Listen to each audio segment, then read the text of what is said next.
আসসালামু আলাইকুম, শুভ সকাল। আশা করি সবাই ভালো আছেন। বিশেষ একটা কাজে একটা সাইট ভিজিট করতে একটা জায়গায় এসেছিলাম। এই জায়গাটির নাম হচ্ছে ঝিনইবাড়িয়া। তো আমার একটা জিনিস মাথায় আসলো যে আমি বরগুনা জেলার আমরা যে জায়গায় দুর্গম যে জায়গায় সাইট ভিজিটে যাই সেখানেই দেখি একটা প্রাকৃতিক সৌন্দর্যের অপরূপ আধার। আপনারা জায়গাটা দেখেন, এই জায়গাটা সিলেটের যে রাতারগুলের সৌন্দর্যকে কিন্তু হার মানাবে। এদিকে দেখেন প্রমত্তা পায়রা নদী এখন একদম ঠান্ডা অবস্থায় আছে।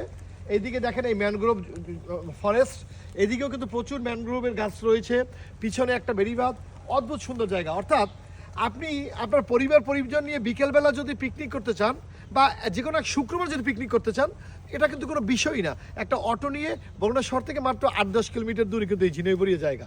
তো যাই হোক, আপনারা যে কেউ যদি এখানে আসতে চান প্রথমে আসতে হবে চালতেতলা, যে আমাদের ফেরিঘাট আছে তালতলি যাওয়ার, সেই ফেরিঘাট থেকে খেওয়াঘাট, সেই খেওয়াঘাট থেকে আমরা আসবো হচ্ছে এটা উত্তর দিকে যে বেরিয়ে 2-3 কিলোমিটার আসলেই এই জায়গার নাম হচ্ছে ঝিনইবাড়িয়া।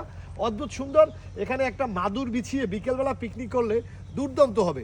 তো যাই হোক, সবাই ভালো থাকেন, সুস্থ থাকেন, আল্লাহ হাফেজ।